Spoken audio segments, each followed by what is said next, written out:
الحمد لله رب العالمين نحمده ونستعينه ونؤمن به ونتوكل عليه ونعوذ بالله من شرور أنفسنا ومن سيئات أعمالنا من يهده الله فلا مضل له ومن يضلل فلن تجد له وليا مرشدا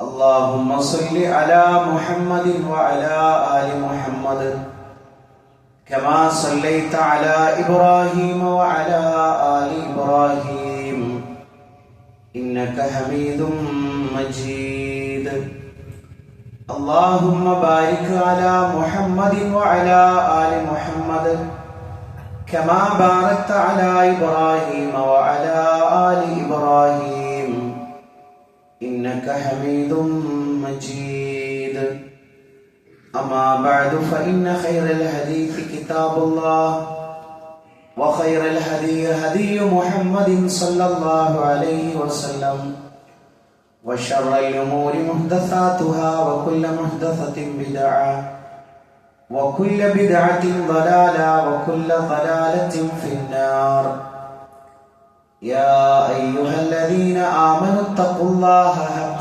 تقاته ولا تموتن إلا وأنتم مسلمون സ്നേഹമുള്ള സത്യവിശ്വാസികളെ വിശ്വാസിനികളെ ലോകരക്ഷിതാവും പ്രപഞ്ചങ്ങളുടെ പരിപാലകനുമായ അല്ലാഹുവിന്റെ ആജ്ഞകളും നിർദ്ദേശങ്ങളും ജീവിതത്തിന്റെ എല്ലാ മേഖലകളിലും പാലിക്കണമെന്ന് ഉണർത്തുകയാണ്, ഓർമ്മപ്പെടുത്തുകയാണ്. റഹ്മാനായ റബ്ബ് നമ്മുടെ ഈ കൂടിച്ചേരൽ ഉഖ്റവിയായ ലോകത്ത് ഏറെ നന്മകൾ ലഭിക്കുന്ന അമലുകളിൽ ഉൾപ്പെടുത്തി അനുഗ്രഹിക്കുമാറാകട്ടെ.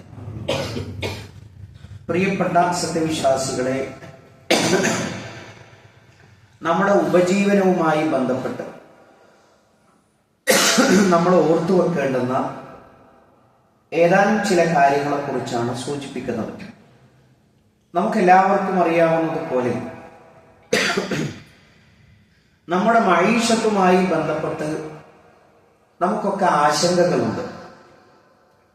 നമുക്ക് കിട്ടിക്കൊണ്ടിരിക്കുന്ന വരുമാനം, ആ വരുമാനം അത് എന്നെന്നും കിട്ടുമോ? നമ്മുടെ ജോലി നഷ്ടപ്പെടുമോ? അതേപോലെ തന്നെ അത് മുടങ്ങിക്കഴിഞ്ഞാൽ ഞാൻ എന്താണ് ചെയ്യുക? എൻ്റെ മക്കൾ പട്ടിണിയായി പോകില്ലേ? എന്നിട്ടാതി 100 കൂട്ടം ആശങ്കകൾ. അത് പറയാൻ തന്നെ നമുക്ക് ഒരുപാട് സമയമെടുക്കും. ഞാൻ ചുരുക്കി അത് മാത്രം പറയാം. ഭാവിയെ കുറിച്ച് അതെന്താകും എന്നതിനെ കുറിച്ച് നമ്മൾ മനുഷ്യർ എന്നുള്ള നിലക്ക് നമുക്കൊക്കെ അസ്വസ്ഥതകളുണ്ട്. ഇവിടെ നമ്മൾ മനസ്സിലാക്കേണ്ടുന്ന ചില സുപ്രധാനമായ കാര്യം, അതിൽ ഒന്നാമത്തെ കാര്യം എന്ന് പറയുന്നത്, പ്രിയപ്പെട്ടവരെ, നമ്മൾ എത്ര ആശങ്കപ്പെട്ടാലും ആശങ്കപ്പെട്ടിട്ടില്ലെങ്കിലും നമ്മുടെ മഈശത്ത് എന്ന് പറയുന്നത്, നമ്മുടെ ഉപജീവനം എന്ന് പറയുന്നത് റഹ്മാനായ റബ്ബിന്റെ നിയന്ത്രണത്തിലാണ്. വിശുദ്ധ ഖുർആനിലെ ഒരു ആയത്തിൽ നമുക്ക് കാണാൻ കഴിയും, വമാ മിൻ ദാബത്തിൻ ഫിൽ അർളി ഇല്ലാ അലല്ലാഹി റിസ്ഖുഹാ. അല്ലാഹു ഈ ഭൂമിയിലേക്ക് പടക്കുന്ന ഏതൊരു ജന്തുവിന്റെയും ജീവിയുടെയും അതിന്റെ ഉപജീവനം അത് എന്ത് എന്നുള്ളത് അള്ളാഹുവിന് നല്ലപോലെ അറിയാമെന്നുള്ളതാണ്. അപ്പൊ ഇവിടേക്ക് റഹ്മാനായ റബ്ബ് ഒരു ജീവിയെ സൃഷ്ടിച്ചു വിടുമ്പോൾ അതിന് എവിടുന്ന് ഭക്ഷണം കിട്ടണം എന്നുള്ളത് റഹ്മാനായ റബ്ബ് തിട്ടപ്പെടുത്തിയിട്ടുണ്ട് എന്നുള്ളതാണ്. അപ്പൊ റബ്ബ് തൃപ്തിപ്പെട്ട ഒരു കാര്യത്തിൽ നമ്മൾ ആശങ്കപ്പെട്ടിട്ട് എന്താ കാര്യമുള്ളത്? അള്ളാഹു നമുക്ക് ഏകിയിട്ടുണ്ട്, അപ്പോഴോ അത് നമ്മളെ തേടിയെത്തും. അള്ളാഹു നമുക്ക് ഏകിയിട്ടില്ലെങ്കിലോ അതൊരിക്കലും എത്ര പരിശ്രമിച്ചാലും എന്ത് ഡിഗ്രികൾ നേടിയാലും അത് നമുക്ക് പിടികൂടാൻ കഴിയില്ല. ഇതാണ് ഒന്നാമത്തെ കാര്യം. രണ്ടാമത്തെ ഒരു കാര്യം, പ്രിയപ്പെട്ടവരെ, സൂചിപ്പിക്കാനുള്ള ഒരു കാര്യം, അള്ളാഹു നമുക്കുള്ള ഉപജീവനം അത് എവിടെ നിന്ന് എന്നുള്ളത് മുൻകൂട്ടി രേഖപ്പെടുത്തിയിട്ടുണ്ട്. ഒരു ഹദീസിൽ നമുക്ക് കാണാം, ഉമ്മയുടെ ഗർഭപാത്രത്തിൽ പ്രവാചകൻ സല്ലല്ലാഹു അലൈഹി വസല്ലം സൂചിപ്പിക്കുകയാണ്, 40 ദിവസം പ്രായമാകുമ്പോൾ അള്ളാഹു ഒരു മലക്കിനെ പറഞ്ഞു വയ്ക്കും. എന്നിട്ട് ആ മലക്ക് അതിൽ റൂഹ് ഊതിക്കൊണ്ട് 4 കാര്യങ്ങൾ രേഖപ്പെടുത്തുന്നു. ഒന്നെന്താണ്? അവന്റെ ഭക്ഷണം എവിടെ നിന്ന്, അവന്റെ അവധി എത്ര, അവന്റെ അമല്, അവൻ സൗഭാഗ്യവാനാണോ ദൗർഭാഗ്യവാനാണോ, ഇങ്ങനെ 4 കാര്യങ്ങൾ രേഖപ്പെടുത്തുന്നതാണ്. അപ്പൊ നമ്മൾ ആലോചിച്ച് നോക്കൂ പ്രിയപ്പെട്ടവരെ, നമുക്കുള്ള ഭക്ഷണം അള്ളാഹു ഉമ്മയുടെ ഗർഭപാത്രത്തിൽ 4 മാസം പ്രായമാകുമ്പോൾ രേഖപ്പെടുത്തിയിട്ടുണ്ട്. ഇത് ഏറ്റവും ബോധ്യപ്പെടുന്ന കാര്യം നമ്മൾ ആലോചിച്ചു. ഭക്ഷണമൊന്നും വേണ്ടാതെ അല്ലേ, അതൊന്നും ആവശ്യമില്ലാതെ കിടക്കുന്ന എത്രയോ ആളുകൾ നമുക്ക് ചുറ്റുപാടിലുമുണ്ട്. ഇതിന്റെ ഓരോ വചനങ്ങളും നമ്മൾ ഇരുത്തി ചിന്തിക്കേണ്ടത്. അള്ളാഹു നമുക്ക് എവിടെ നിന്ന് റിസ്ക്, ആ റിസ്കിലേക്ക് നമ്മൾ അവിടെ എത്തിപ്പെടും. അതാണ് ആ പറഞ്ഞതിന്റെ ചുരുക്കം. അത് മുൻകൂട്ടി രേഖപ്പെടുത്തിയത്. ആ രേഖപ്പെടുത്തപ്പെട്ട ഒരു വിഷയത്തിൽ നമ്മൾ അസ്വസ്ഥതപ്പെട്ടിട്ട് എന്താ കാര്യം, നിരാശപ്പെട്ടിട്ട് എന്താ കാര്യം? ഇതാണ് രണ്ടാമത്തെ ഒരു കാര്യം. മൂന്നാമത്തെ ഒരു കാര്യം എന്ന് പറയുന്നത്, പ്രിയപ്പെട്ടവരെ, നമുക്ക് അനുഭവിക്കാനുള്ള റിസ്ക്, ആ ഒരു ഭക്ഷണം നമ്മൾ അവസാനത്തെ പറ്റും ഇവിടെ നിന്ന് കഴിച്ചിട്ടേ നമ്മൾ പോകും. നമ്മളെ സംബന്ധിച്ചിടത്തോളം അതിൽ നിന്ന് അള്ളാഹു പിടിച്ചു വെക്കുക, ഇത്ര മതി, അങ്ങനെയില്ല. അതേപോലെ തന്നെ കുറച്ചുകൂടി ആയിക്കോട്ടെ, നീ ഇത്രയൊക്കെ ചെയ്തതല്ലേ, അങ്ങനെയില്ല. അള്ളാഹു നമുക്ക് എന്താണോ ഏകിയിട്ടുള്ളത് അതിന്റെ അവസാനത്തെ തുള്ളിയും രുചിച്ചു നോക്കിയിട്ടേ നമ്മൾ ഇവിടെ നിന്ന് നമ്മൾ പോവൂ എന്നുള്ളൊരു കാര്യം നമ്മൾ പ്രത്യേകം മനസ്സിലാക്കണം. നാലാമത്തെ ഒരു വിഷയം എന്ന് പറയുന്നത്, പ്രിയപ്പെട്ടവരെ, നമ്മുടെ ഇടയിൽ പലർക്കും ഉപജീവനത്തിൽ വ്യത്യാസപ്പെട്ട ആൾക്കാരെ കാണാം. ഒരു വിദ്യാഭ്യാസം ഇല്ലാത്ത ആള്, അയാൾ വാങ്ങുന്ന സംഖ്യ അത് നമ്മളെ കണ്ണഞ്ചിപ്പിക്കുന്നതാണ്.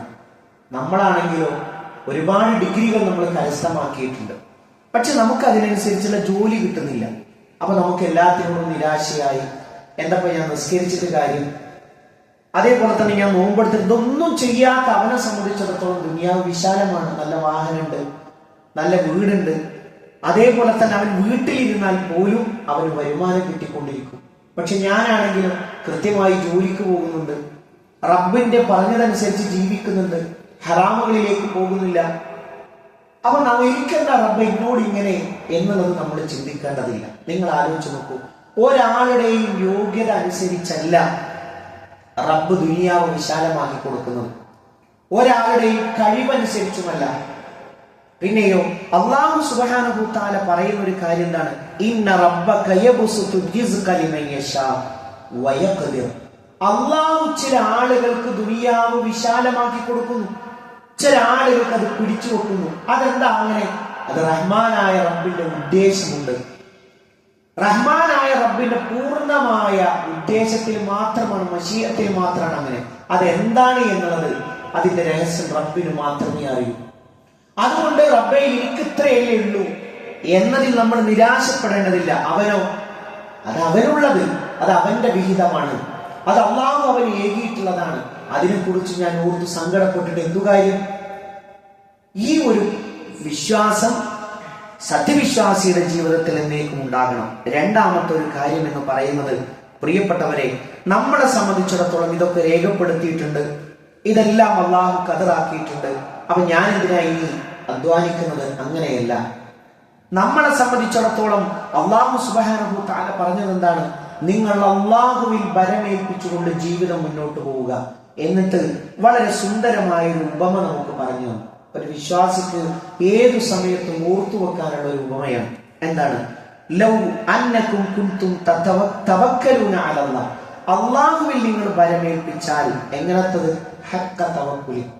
അള്ളാഹുവിൽ ചെയ്യേണ്ടുന്ന തവക്കുൽ പ്രകാരം നിങ്ങൾ തവക്കുൽ ചെയ്താൽ ലറസഖ്തു, അള്ളാഹ് നിങ്ങൾക്ക് റിസ്ക് നൽകും. എങ്ങനെ? കമാ യർസുഖു ത്വയ്റു, പക്ഷികൾക്ക് ഭക്ഷണം കൊടുക്കുന്നത് പോലെ. എന്തൊരു സുന്ദരമായ ഒരു ഉപമയാണത്. ഇതിനേക്കാൾ മികച്ചൊരു ഉദാഹരണം ആ വിഷയത്തിൽ, റിസ്കിന്റെ വിഷയത്തിൽ പറയാനില്ല. പക്ഷികൾക്ക് ഭക്ഷണം നൽകുന്നത് പോലെ നിങ്ങൾക്ക് അള്ളാഹ് ഭക്ഷണം നൽകും. അള്ളാഹിനെ ഏൽപ്പിച്ചാൽ മതി. റബ്ബേ, ഞാൻ ഇന്നൊരു വിഷയത്തിന് ഇറങ്ങുന്നു, അല്ലെങ്കിൽ അള്ളാഹുവെ മഈശത്തിന്റെ കാര്യത്തിൽ നിനക്കറിയാമല്ലോ, നിന്നിൽ ഞാൻ പരമേൽപ്പിക്കുക. ഇങ്ങനെ ഒരാൾ ചെയ്തു കഴിഞ്ഞാൽ പക്ഷികൾക്ക് ഭക്ഷണം കൊടുക്കുന്നത് പോലെ. എന്നിട്ട് ആ ഹദീസിൽ കാണാം, അവ വയറൊട്ടിയിട്ടാണ് രാവിലെ കൂട്ടിൽ നിന്ന് പുറത്തു പോകുന്നത്, തിരിച്ചു വരുന്നതോ വയറ് നിറഞ്ഞിട്ടാണ്. എന്തൊരു അത്ഭുതമാണ് ആ ഒരു ഉദാഹരണം. പക്ഷികൾ എന്തെങ്കിലും സമ്പാദിച്ചു വെച്ചിട്ടുണ്ടോ? ഏതെങ്കിലും ഒരു പറമ്പിന്റെ ആധാരം അവരുടെ പേരിൽ സ്വന്തമായിട്ടുണ്ടോ? ഒന്നുമില്ലല്ലോ. രാവിലെ കാലിയായ വയറുമായി കൂട്ടിൽ നിന്ന് പറന്ന് എവിടെയാ റിസ്ക് പോലും അറിയില്ല, എങ്ങോട്ട് പോകണമെന്നറിയില്ല. ചെല്ലുന്നു, അവിടെ അള്ളാഹു ഭക്ഷണം നൽകിയിട്ടുണ്ട്. ആ ഭക്ഷണം കൊത്തിത്തിന്നുന്നു. അത് കഴിഞ്ഞ് അത് വൈകുന്നേരം വീട്ടിലേക്ക് തിരിച്ചെത്തുന്നു. എന്ത് നല്ലൊരു ഉപമയാണത്. നമ്മൾ ആലോചിച്ച് നോക്കും. ഇത്രയാണ് നമ്മളെ സംബന്ധിച്ചിടത്തോളം ചെയ്യാനുള്ളത്. അടങ്ങിയിരിക്കുക എന്നുള്ളതല്ല, റഹ്മാനായ റബ്ബ് ഏകിയിട്ടുള്ള റിസ്ക് നമ്മൾ അന്വേഷിക്കണം. അള്ളാഹുവിൽ തവക്കുൽ ചെയ്താൽ പക്ഷികൾക്ക് ഭക്ഷണം കൊടുക്കുന്നത് പോലെ അള്ളാഹു നിങ്ങൾക്ക് ഭക്ഷണം തരും എന്നുള്ളതാണ്. അതേപോലെ തന്നെ മറ്റൊരു കാര്യം എന്ന് പറയുന്നത്, പ്രിയപ്പെട്ടവരെ, നമുക്ക് ഒരല്പം വിശാലത പടച്ചോൻ തന്നു, അല്ലെങ്കിൽ ഒരു സമയത്ത് പടച്ചോൻ നമ്മളെ ഒന്ന് ഇറുകി പിടിച്ചു. അപ്പോഴോ നമ്മൾ പറഞ്ഞുകൂടാത്തതും പറയേണ്ടതുമായിട്ടുള്ള ഒരു കാര്യം നമുക്കൊക്കെ ഹൃദിസ്ഥമായ ഒരു സൂറത്തിൽ അല്ലാഹു വളരെ കൊച്ചു വാചകങ്ങളിൽ പറഞ്ഞു, ഫഅമ്മൽ ഇൻസാനു ഇദാ മബ്തലാഹു റബ്ബുഹു ഫഅക്രമഹു വനഅമ. ഒരുപാട് നിഅമത്തുകൾ ഇട്ടുകൊടുത്തു. അപ്പൊ മനുഷ്യൻ എന്ത് പറയും? അവൻ പെട്ടെന്ന് പറയും, ഫയഖൂലു റബ്ബി അക്രമൻ, എന്റെ റബ്ബ് എന്നെ ബഹുമാനിച്ചിരിക്കുന്നു, ഇതൊക്കെ അള്ളാഹ് എനിക്ക് തന്നതാണ്, അള്ളാഹിന്റെ നിഅമത്താണ് എന്ന് പറയും. എന്നാലോ തൊട്ടടുത്ത ആയത്തിൽ പറഞ്ഞു, വഅമ്മാ ഇദാ മബ്തലാഹു ഫഖദറ അലൈഹി റിസ്ഖു. അവനൊന്നും പിടിച്ചു, ഒരു രോഗം കൊടുത്തു, അല്ലെങ്കിൽ വരുമാനത്തിൽ തുടങ്ങിയിട്ടുള്ള 2-3-4 ഷോപ്പുകൾ തൊട്ടണ്ട് പൂട്ടിപ്പോയി, ലക്ഷങ്ങൾ ബാധ്യതകൾ വന്നു. അപ്പോഴോ അവൻ പറയാൻ, ഫയഖൂലു റബ്ബി അഹാനൻ, പടച്ചോനും കൈവിട്ടു, പടച്ചോനും എന്നെ കൈവിട്ടു എന്ന് അവൻ പറയുന്നു. നമ്മൾ ആ കൂട്ടത്തിലാകരുത്. നമ്മൾ വരുമ്പോ എന്തെങ്കിലും കൊണ്ടുവന്നോ പ്രിയപ്പെട്ടവരെ? തിരിച്ചു പോകുമ്പോഴോ നമ്മൾ എന്തെങ്കിലും കൊണ്ടുപോകുന്നുണ്ടോ? അതുമില്ലല്ലോ. ശൂന്യമായ കൈകളുമായിട്ട് വന്നു. ഖബറിലേക്ക് പോകുമ്പോ ഒരു ഗ്രാമം പോലും നമ്മൾ കൊണ്ടുപോകുന്നില്ല. അതൊക്കെ ഇവിടെ ഊരി വെച്ചിട്ടാണ് മയ്യത്ത് കുളിപ്പിക്കുക, അല്ലേ? ഒരു സ്ത്രീയുടെ കയ്യിൽ ഒരു ചെറിയൊരു മോതിരുണ്ടെങ്കിൽ, കുട്ടികളെ ഇതാണ് എടുത്തു വെച്ചോളി, ഇത് നിങ്ങളുടെ ഉമ്മയുടെ ശരീരത്തിൽ നിന്ന് കിട്ടിയതാണെന്ന് പറഞ്ഞിട്ട് കുളിപ്പിക്കുന്ന ആളുകൾ എടുത്തു കൊടുക്കും. ഒരു തരി പോലും ഇവിടുന്ന് കൊണ്ടുപോകില്ല. അപ്പൊ നമ്മളെ സംബന്ധിച്ചിടത്തോളം റബ്ബ് ഹൈറിലാണെങ്കിലും, അല്ലെങ്കിൽ ബലാത്തിലാണെങ്കിലും, മുസീബത്തിലാണെങ്കിലും, ഹൈറിലാണെങ്കിലും റബ്ബിന് ശുക്ർ ചെയ്യുന്ന ഒരു മാനസികാവസ്ഥ നമുക്കുണ്ടാവണം. മറ്റൊരു കാര്യം സൂചിപ്പിക്കുവാനുള്ള ഒരു കാര്യം, പ്രിയപ്പെട്ടവരെ, നമ്മൾ കാരണം ഒരാളുടെയും മൈഷത്ത് നമ്മൾ തടയാൻ പാടില്ല. ഒരാളുടെ ഉപജീവനത്തിന് നമ്മൾ തടസ്സം നിൽക്കുക, ഒരാളുടെ മൈഷത്തിന് നമ്മളൊരു തടസ്സമായിട്ട് മാറാൻ ഒരിക്കലും അങ്ങനെ ഉണ്ടാവാൻ പാടില്ല. നമ്മളായിട്ട് ഒരാളുടെ ഉപജീവനം തടസ്സപ്പെടുത്തുന്ന ഒരു സാഹചര്യം ഉണ്ടാവാൻ പാടില്ല. മറ്റൊരു കാര്യം കൂടി പറഞ്ഞുകൊണ്ട് അവസാനിപ്പിക്കട്ടെ പ്രിയപ്പെട്ടവരെ. റഹ്മാനായ റബ്ബിനോട് നമ്മൾ റിസ്കിനെ ചോദിക്കണം. നമുക്ക് സുജൂദിൽ ചെല്ലാൻ വേണ്ടി ഒരു പ്രാർത്ഥന പഠിപ്പിച്ചു തന്നു, അല്ലെ? ആ 2 ഇരുത്തത്തിൽ നമുക്ക് ഒരു പ്രാർത്ഥന, അല്ലാഹുമ്മ ഗ്ഫിർലി വർഹംനി വഹ്ദിനി വജ്ബുർനി വർസുഖ്നി വആഫിനി. അല്ലാഹു റിസ്കിനെ കൊണ്ടാണ്. പ്രവാചകൻ എല്ലാ പ്രഭാതത്തിലും ദുആ ചെയ്യാറുണ്ടായിരുന്നു, അല്ലാഹുവേ, കുഫറിൽ നിന്ന്, ഞാൻ കാഫിറായി പോകുന്നതിൽ നിന്ന് എന്നോട് ഞാൻ കാവലിനെ ചോദിക്കുന്നു. പിന്നീട് 2ാമതായി പ്രവാചകൻ ചോദിച്ചത് റബ്ബിനോട്, അല്ലാഹുമ്മ ഇന്നി അഊദു ബിക മിനൽ ഫഖർ, അല്ലാഹുവേ, ദാരിദ്ര്യത്തിൽ നിന്ന് എന്നോട് ഞാൻ കാവലിനെ ചോദിക്കുന്നു. ഒരു മനുഷ്യനെ മുച്ചൂടും തകർത്ത് കളയുന്ന ഒരു ദുരന്തമാണ് ദാരിദ്ര്യം എന്ന് പറയുന്നത്. അതേപോലെ തന്നെ ഇതിനെയൊക്കെ ആറ്റിക്കുറുക്കി ഒരൊറ്റൊരു വിഷയം നമ്മളെപ്പോഴും നമ്മൾ ശ്രദ്ധിക്കണം. ദുനിയാവിന്റെ വിഷയത്തിൽ നിങ്ങൾ ദുനിയാവിന്റെ വിഷയത്തിൽ നിങ്ങളുടെ താഴെയുള്ളവരിലേക്ക് നോക്കുക. വലാ തൻദുറു ഇലാ മൻ ഫൗകക്കും, നിങ്ങളുടെ മുകളിലുള്ളവരിലേക്ക് നോക്കരുത്. വാടക വീട്ടിൽ താമസിക്കുന്ന ആള്, അയാൾ സ്വന്തമായിട്ട് പറമ്പും വീടുള്ള ആളെ നോക്കിയിട്ട് നെടുവീർപ്പെടുമ്പോ, അള്ളാഹു സ്വന്തമായി പറമ്പും വീടും നൽകിയവന് നൽകാത്ത ഒരുപാട് നിഅമത്തുകൾ വാടക വീട്ടിൽ കഴിയുന്നവന് കൊടുത്തിട്ടുണ്ട്. അതിനപ്പം അവൻ നിസ്സാരമാക്കി കളയും. ഒരു ആഫിയത്തുള്ള മനുഷ്യൻ, ആ ആഫിയത്തുള്ള മനുഷ്യനെ നോക്കിയിട്ട് ഒരു രോഗിയായ മനുഷ്യൻ, നീ എത്ര ഭാഗ്യവാനാണെന്ന് പറയുമ്പോൾ, ആഫിയത്തുള്ള മനുഷ്യന് കൊടുക്കാത്ത ഒരുപാട് നിഅമത്ത് രോഗിയായി നിനക്ക് തന്നിട്ടുണ്ട്. അത് കൊച്ചാക്കി കളയും, നിസ്സാരമാക്കി കളയും. അതുകൊണ്ട് എപ്പോഴും ദുനിയാവിന്റെ വിഷയത്തിൽ നിന്നേക്കാൾ താഴെയുള്ളവരിലേക്ക് നീ നോക്കാവൂ. എന്നാലോ ദുനിയാവിന്റെ വിഷയത്തിൽ നിന്നേക്കാൾ മുകളിൽ നിൽക്കുന്ന, പള്ളിയിൽ ഇരുന്ന് സുബഹി കഴിഞ്ഞും അയാൾ പ്രാർത്ഥിക്കുന്നു, പടച്ചോനെ എനിക്കതിന് കഴിയുന്നില്ലല്ലോ. അയാൾ എല്ലാ ദിവസവും പള്ളി വൃത്തിയാക്കുന്നു, അതിന്റെ ബാത്റൂം വൃത്തിയാക്കുന്നു, ഹൗദക്കര വൃത്തി, എത്ര നല്ല മനുഷ്യനാണ് പടച്ചോനെ, അത് എനിക്ക് തോന്നുന്നില്ലല്ലോ. അയാൾ ദിക്റ് ചൊല്ലുന്നു, ഒഴിവുള്ള സമയങ്ങളിൽ ഖുർആൻ പാരായണം ചെയ്യുന്നു. പടച്ചോനെ, അതെനിക്ക് തോന്നുന്നില്ലല്ലോ. ഇങ്ങനെ ദീനിന്റെ വിഷയത്തിൽ മുകളിലേക്ക് നോക്കാം. എന്നാലും ദുനിയാവിന്റെ വിഷയത്തിൽ നമ്മുടെ താഴേക്കാണ് നമ്മൾ നോക്കേണ്ടത്. ഉപജീവനവുമായി ബന്ധപ്പെട്ട് നമ്മൾ ശ്രദ്ധിക്കേണ്ട കാര്യങ്ങളാണ് സൂചിപ്പിച്ചത്. റഹ്മാനായ റബ്ബ് അനുഗ്രഹിക്കുമാറാകട്ടെ.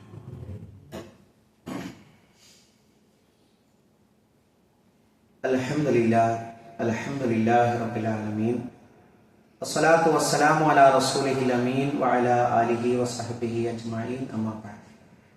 പ്രിയപ്പെട്ട സഹോദരങ്ങളെ, വുളൂഇന്റെ ശ്രേഷ്ഠതയുമായി ബന്ധപ്പെട്ട ഏതാനും ചില കാര്യങ്ങളാണ് പറയുന്നത്. അതിനു മുമ്പ് ഒരു കാര്യം സൂചിപ്പിക്കട്ടെ. ഒട്ടേറെ ആളുകൾ ഉറങ്ങുന്നുണ്ട്. എനിക്ക് നിങ്ങൾ ഉറങ്ങിയാലും ഉറങ്ങിയിട്ടില്ലെങ്കിൽ ഒരു പ്രശ്നവും സംഭവിക്കുന്നില്ല. പക്ഷേ നമ്മൾ ഓരോരുത്തരും മനസ്സിലാക്കേണ്ടുന്ന ഒരു കാര്യം, അള്ളാഹു എണ്ണിയിട്ടാണ് ജുമുഅ കൊടുത്തിട്ടുള്ളത്. ഇത് ഞാൻ വിശദീകരിക്കേണ്ടല്ലോ. എൻ്റെ എല്ലാ വിഷയങ്ങളിലൂടെയും കടന്നു വരുന്ന ഒരു ബോധപൂർവമുള്ളൊരു വാക്കായിട്ട് ഞാൻ പറയാറുണ്ട്. അടുത്ത ഒരു ജുമുഅക്ക് അവസരമില്ലാത്ത ആൾക്കാർ ഇപ്പൊ പറയുന്നത് ഞാനാണ്, നിങ്ങളിൽ പലരുമാകാം. കഴിഞ്ഞ ഒരു ദിവസം ഉണ്ടായ ഒരു മരണം. ഒരു അധ്യാപകൻ ക്ലാസ് എടുത്തുകൊണ്ടിരിക്കെ അയാൾക്കൊരു നെഞ്ചരിച്ചിൽ വന്നു. ക്ലാസ്സിൽ കുഴഞ്ഞു വന്നു. അധ്യാപകർ പിന്നെ താങ്ങിപ്പിടിച്ച് ആശുപത്രിയിലേക്ക് എത്തി. ആശുപത്രിയുടെ വരാന്ത പോലും കടന്നില്ല, അപ്പോഴേക്കും അയാൾ മരണം. ഇതാണ് നമുക്ക് എണ്ണിയിട്ടാണ് ജുമുഅ തന്നതെന്ന് പറയാനുള്ള കാര്യം. അപ്പൊ നിങ്ങളത് ഉറങ്ങിക്കഴിഞ്ഞാൽ എന്താ സംഭവിക്കാൻ? നിങ്ങളതിലില്ല. അള്ളാഹ് കൂലി നോക്കുന്നത് എങ്ങനെയാണ്? ഇന്നമല്ല അഅ്മാലു ബിന്നിയ്യാത്. ഏത് ഹദീസ് ഗ്രന്ഥത്തിന്റെയും വലിയ വലിയ ആലിമീങ്ങൾ ക്ലാസ് എടുക്കുമ്പോഴൊക്കെ പറയുന്നത്, ഏതൊരു അമലും അള്ളാഹ് കബൂലാക്കുന്നത് എന്തിൽ വെച്ചിട്ടാണ്? നമുക്കതിനോട് എത്ര ആത്മാർത്ഥത ഉണ്ട് നോക്കാം. നമ്മൾ വന്നോ ഇരുന്നോ നല്ല ഡ്രസ്സ് ധരിച്ചതൊന്നുമല്ല. ബലിയെ കുറിച്ച് പറയുമ്പോൾ പറഞ്ഞു, നിങ്ങൾ വാങ്ങിയ ഉരുവിന്റെ രക്തമോ മാംസമോ ഒന്നുമല്ല അള്ളാഹിലേക്ക് എത്തുക. വലാക്കിനാലും തഖ്വാമിക്കും, നിങ്ങളുടെ തഖ്വയാണ് എത്തുക.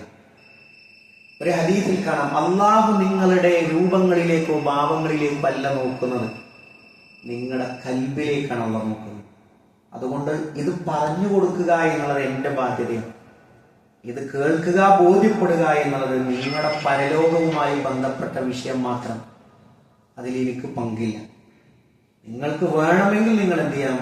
നിങ്ങളുടെ ജുമുഅ നഷ്ടപ്പെടാതെ നിങ്ങൾ സൂക്ഷിക്കുക. കാരണം ശൈത്താൻ വരുന്നത് ഉറപ്പല്ലേ.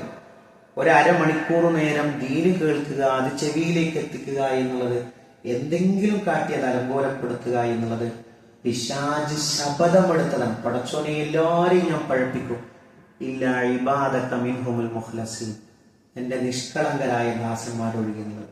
എന്തായാലും വളരെ ഒരു കുറഞ്ഞ സമയത്തിനുള്ളിൽ നമ്മളിത് അവസാനിപ്പിക്കാറുണ്ട്. വളരെ പ്രധാനപ്പെട്ട ഒരു വിഷയം ശ്രോതാക്കൾക്ക് കിട്ടണം എന്നുള്ളത് കൊണ്ട് മാത്രമാണ് ചില കുത്തുകൾ കൊണ്ടുപോകാറുള്ളത്. എന്നാലും അത്രയൊന്നും സമയം പോവാറില്ല. അപ്പൊ അതൊക്കെയും കണക്കിലെടുത്തുകൊണ്ട് പ്രിയപ്പെട്ടവരെ, ഒരു അപേക്ഷയാണ്. ദുനിയാവിൽ നിങ്ങൾക്കൂടെ അപേക്ഷിക്കണമെന്ന് എനിക്ക് താല്പര്യമില്ല. ആഖിറത്തിന്റെ വിഷയത്തിൽ യൗമലായം ഫൗമാലും വലാബനും, നമ്മുടെ മുതലോ മക്കളോ പോലും നിങ്ങൾക്ക് ഉപകാരപ്പെടില്ല.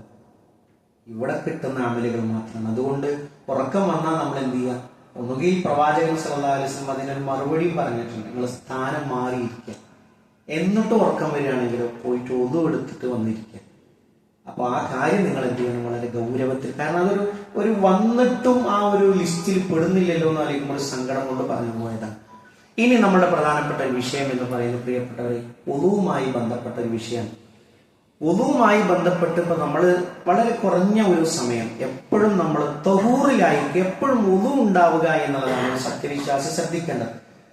അതായത് എല്ലാ സമയത്തും നമുക്കൊരു മരണം കടന്നു വരാനുണ്ട്. അപ്പൊ ഞാൻ ശുദ്ധിയോട് കൂടി തന്നെ മരണത്തെ സ്വീകരിക്കുക, അതാണ് അതിൻ്റെ ഒരു ആകത്തുക. ആ ഒരു വുളൂവോടുകൂടി പോവുക എന്ന് പറഞ്ഞാൽ പ്രവാചകൻ സല്ലല്ലാഹു അലൈഹി വസല്ലം എത്രമാത്രം അതിന് മഹത്വം പറഞ്ഞിട്ടുണ്ടെന്ന് അറിയും.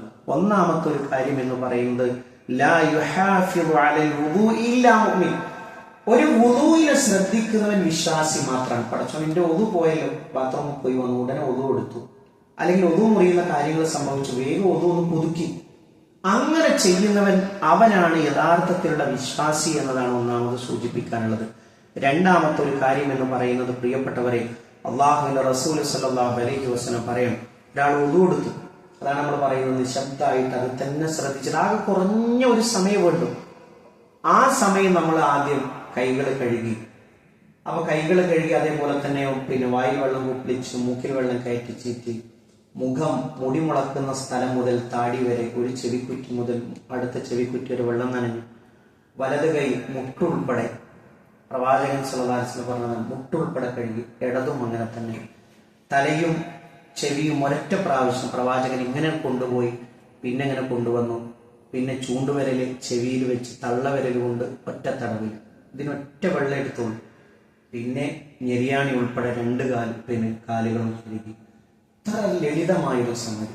ഇത് പ്രവാചകൻ സല്ലല്ലാഹു അലൈഹി വസല്ലം കാണിച്ചു തന്നിട്ട് എല്ലാ ഉദുവിന്റെ കൂടെയും ഒരു 2 റക്അത്ത്. അങ്ങനെ ഒരാൾ ഉദു എടുക്കുമ്പോഴൊക്കെ ആ 2 റക്അത്ത് നിസ്കരിച്ചു. എന്നാലോ അല്ലാഹു സുബ്ഹാനഹു തആലയുടെ പ്രവാചകൻ പറയണം, അവന് വജബത്ത് ലഹുൽ ജന്ന, സ്വർഗം അവന് നിർബന്ധാണെന്ന്. നിങ്ങൾ ആലോചിച്ചു, സ്വർഗം അവന് നിർബന്ധാണെന്ന്. മൂന്നാമത്തെ ഒരു കാര്യം എന്ന് പറയുന്നത്, പ്രിയപ്പെട്ടവരെ, അല്ലാഹു സുബ്ഹാനഹു തആല വുദു എടുക്കുന്ന ആളുകളെ, അത് കൃത്യമായി ചെയ്യുന്ന ആളുകളെ ആ വുദുവിന്റെ അവയവങ്ങളിൽ ആഭരണം അണിയിച്ചു കൊടുക്കുന്ന നാളെ പാരത്രിക ലോകത്ത് അല്ലാഹു ആ ഭാഗ്യവാന്മാരിൽ നമ്മളെല്ലാവരെയും ഉൾപ്പെടുത്തി അനുഗ്രഹിക്കുമാറാകട്ടെ. ഒരിക്കൽ പ്രവാചകൻ സല്ലല്ലാഹു അലൈഹി വസല്ലമ മദീനത്തെ പള്ളിയിൽ നിസ്കാരം കഴിഞ്ഞ് തിരിഞ്ഞിരുന്നു. അപ്പൊ സഹാബികൾ ഇങ്ങനെ ഇരിക്കുന്നു. അപ്പൊ ബിലാലിനോട് ചോദിച്ചു, ഓ ബിലാലെ, സ്വർഗത്തിൽ എന്റെ മുമ്പ് അങ്ങയുടെ പാദം ഒരു ശബ്ദം കേട്ടു, അത് ആരുടെ ശബ്ദമാണ് എന്ന് നോക്കിയപ്പോ, ബിലാലെ, നിങ്ങളുടെ ശബ്ദമാണ്. എന്ത് അമലാണ് എന്റെ മുമ്പിൽ നിൽക്കാൻ താങ്കളെ പ്രാപ്തനാക്കിയത്? സാധുവായ ബിലാൽ റളിയല്ലാഹു അൻഹു അത്യധികം വിനയത്തോടു കൂടി പറഞ്ഞു, അല്ലാഹുവിന്റെ റസൂലേ, ഒന്നുമില്ല. രാത്രിയാണെങ്കിലും പകലാണെങ്കിലും എപ്പോ ഞാൻ ഉദു എടുത്താലും അപ്പൊ ഞാൻ 2 റക്അത്ത് നിസ്കരിക്കും. നമ്മൾ നേരത്തെ വിശദീകരിച്ചു. അപ്പൊ എപ്പോ നമ്മൾ ഉദു എടുത്താലും 2 റക്അത്ത് നിസ്കരിക്കുക എന്ന് പറയുന്നത് സ്വർഗത്തിൽ ഉന്നതമായ പദവി ലഭ്യമാകുന്ന കാര്യമാണ് എന്നുള്ളതാണ്. മാത്രമല്ല, ഒറ്റ കാര്യം കൂടി പറഞ്ഞുകൊണ്ട് അവസാനിപ്പിക്കട്ടെ. അല്ലാഹുവിന്റെ റസൂൽ സല്ലല്ലാഹു അലൈഹി വസല്ലം പറഞ്ഞു, പാപം പുറത്തുവരുന്ന കാര്യങ്ങൾക്ക് പറഞ്ഞു തരട്ടെയോ? അപ്പൊ അല്ലാഹുവിന്റെ റസൂലിനോട് സഹബത്ത് പറഞ്ഞു, റസൂലെ പറഞ്ഞു തന്നാലും. അവരങ്ങനെയാണല്ലോ. അപ്പൊ പ്രവാചകൻ സല്ലല്ലാഹു അലൈഹി വസല്ലം പറഞ്ഞു, നിങ്ങൾ എന്ത് ചെയ്യാം, വുദൂഇന്റെ അവയവങ്ങളെ പൂർത്തിയായി കഴുകുക. അപ്പോൾ ചില ഹദീസുകളിൽ കാണാം, ഇറ്റി വീഴുന്ന വെള്ളത്തുള്ളികളിൽ ചെറിയ ചെറിയ പാപങ്ങൾ അല്ലാഹു പുറത്തു തരുന്നു. അപ്പൊ ഇങ്ങനെ ഒരുപാട് നന്മകൾ അതുമായി ബന്ധപ്പെട്ടിട്ടുണ്ട്. ഏതാനും ചില കാര്യങ്ങൾ സൂചിപ്പിച്ചു എന്ന് മാത്രമേ ഉള്ളൂ. പ്രിയപ്പെട്ടവരെ, നമ്മുടെയൊക്കെ ജീവിതത്തിൽ ആത്മാർത്ഥമായ റബ്ബിനോട് നമ്മൾ തേടേണ്ടതും അതേപോലെ തന്നെ ഒരുങ്ങേണ്ടതും നമ്മുടെ പാരത്രിക ലോകത്തിന് വേണ്ടിയിട്ടാണ്. നന്മകളെ കരസ്ഥമാക്കുക, ജീവിതത്തിൽ പുലർത്തുക. റഹ്മാനായ റബ്ബ് നമ്മൾ അനുഗ്രഹിക്കുമാറാകട്ടെ. അല്ലാഹുമ്മ ഗ്ഫിർ ലിൽ മുഅ്മിനീന വൽ മുഅ്മിനാത്ത് വൽ മുസ്ലിമീന വൽ മുസ്ലിമാത്ത് അൽ അഹ്യാഇ മിൻഹും വൽ അംവാത്ത് ഇന്നക മുജീബു ദഅവാതി യാ ഖാദിയൽ ഹജാത്ത്. അല്ലാഹുമ്മ അജിർനാ മിനൻ നാർ, اللهم أجرنا من النار، اللهم أجرنا من النار. اللهم ربنا تقبل منا إنك أنت السميع العليم وتب علينا إنك أنت التواب الرحيم. آمين آمين برحمتك يا أرحم الراحمين. اللهم صل على محمد.